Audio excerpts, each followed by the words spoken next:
but I remember hearing something about that, or Well, I am know. I wrong? Well, you're not wrong. There's a lot of different towns and cities that are trying to come up with things.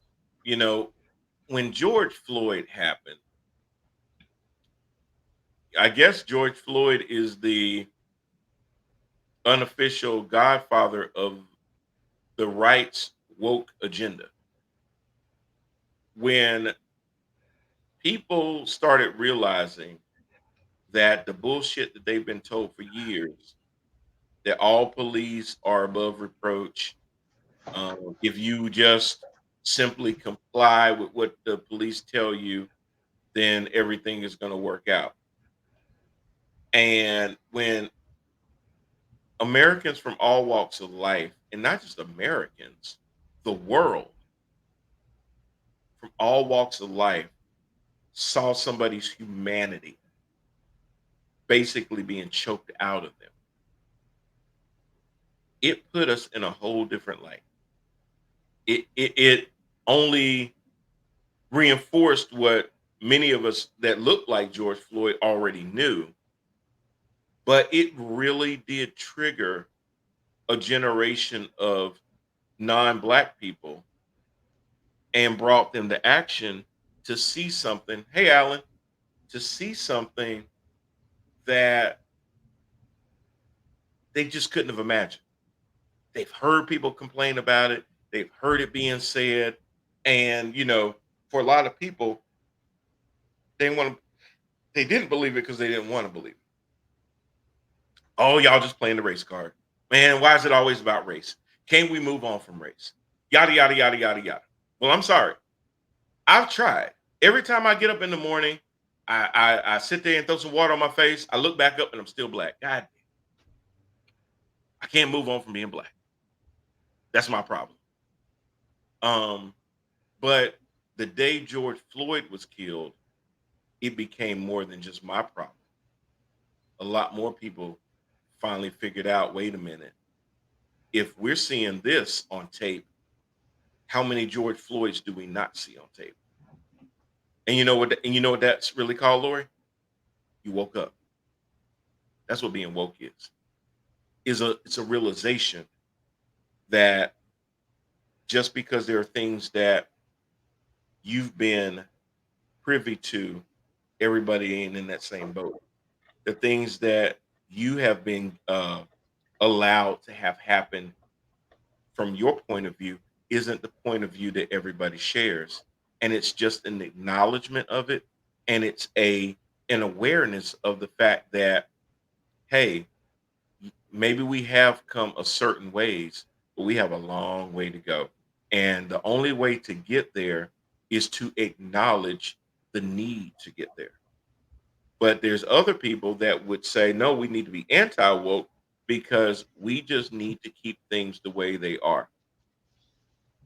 That's why Make America Great Again resonates with so many people, because one thing is forward looking and another thing is backwards looking.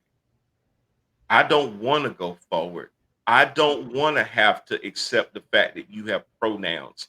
I grew up where there was a man and a woman, and that's it. I don't want to have to accept that there are other um, genders out there,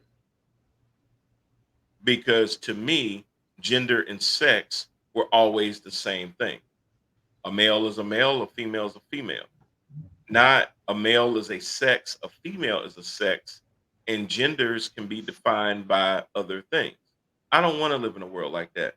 I want to go back to where things were better. Like when women didn't vote, black folks was three-fifths of a person. Things were a lot simpler. Um, we didn't have to worry about having to be accepted. I didn't have to worry about walking down the streets of New York and see two men holding hands, um, or two women trying to adopt a child. People just wanting to live their lives. I didn't have to accept that. I didn't have to see that. I could just sit there and make sure that my kids were just as narrow minded. And the problem, Lori, is that a lot of these kids are going to these schools like Columbia, like Stanford, like Yale, like Brown, um, like Princeton, and they're being exposed to things that their parents don't agree with. That's why they have such a resentment for higher education, because the problem is that higher education means that you're around more people that do not look like you. You know, this ain't the community college down the street in your local town, or the technical college. Now you're being exposed to other things, and you're starting to realize that that gay classmate, or that bisexual classmate, or that gender neutral classmate that you have in science class is not a bad person. They're not the boogeyman that your parents tried to create. They're actually all right. There's nothing to be afraid of. They're not trying to um, get me to be like them. They're not trying to, I've been watching Star Trek, so I think about the Borg. They're not trying to assimilate me, or as the right wingers call it, grooming. They're just trying to live their life, be who they are, and it doesn't take away from the fantastic person that they are inside and outside. Do I necessarily aspire to the things that they like to do when it comes to their sexuality? No, but they didn't ask for my opinion, and it shouldn't matter. How many things do we do that we don't care if other people approve of or not, and we just live our lives and do them? All they're asking for is, just give me the same runway. I'm not asking to be better than you. I'm just asking you to not look at me as if I'm not good enough. And for a lot of people, that's scary, because that's a level of acceptance that they do not have inside of them. And I pray for people like that, because that is a very, very shallow, lonely place to be, when you cannot simply show humanity to somebody because of your preconceived notions, or let's just be honest, your bigotry. You just won't define it that way, but that's all it really is just your bigotry. You creating a boogeyman that doesn't exist. It's the same reason why people talk about immigrants. Oh, they're dirty, they're this, they're that. No, let me tell you something about immigrants. Immigrants will do the shit that you will not do. The things that you would complain about, the things you would not go to work to do. You are not going to sit there and work 16 hours at a chicken processing plant. You're not going to work 12 hours on a farm. You're not going to sit there and fill potholes on a bridge in Baltimore overnight. Now, some of you will, but for a lot of people, they thumb their nose at that kind of work.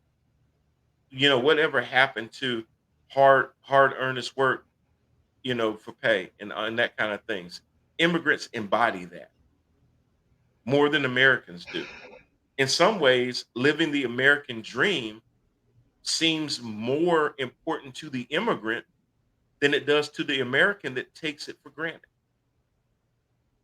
When immigrants come over here, they're trying to invite, yes, are they sending money back home? Yes. So not only are they trying to support their families in this country, Lori, but they're still looking back and remembering where the hell they come from and giving to families that couldn't get over here. How much more humanity is that? It just upsets me. Alan, and clean hotel rooms. Amen. Will do the things. Yeah. How many Americans gonna sit there and want to go behind other people that done messed up hotel rooms, and will sit there? And I've been in the hotel business for 33 years. To be able to see people not only come in, go in a room and try to make it look like what they saw never happened, but then do it again and again and again, up to 19 to 20 rooms a day, if not more, over and over and over. A community that I've seen will sit there when somebody's sick, band together and say, "Okay, she had 20 rooms today. She couldn't make it. Let's all try to work together and get them done for her." That's community.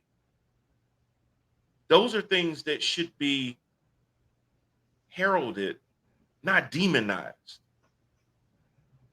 We demonize the things we fear, but we forget to look at the humanity inside of these people. You know, like I said on my burning issue, those guys that died on that bridge are more American than a whole lot of other people that profess to be Americans every day, that have sat there and bought into the idea that if I work hard enough, I can start to get things and make my family better off. Every parent that I have ever known of, their goal has always been to make their child's life just a little bit better than the one they had. And if you could do just that much, when you go see your maker, wherever you think your final destination is when you pass, that you'll get a little bit of credit for a job well done. Hey, y'all. Thanks so much for watching this clip. Please support by clicking on the subscribe button and also share and let your friends know about what you just saw. Again, like, share, but most importantly, please subscribe. Thank you.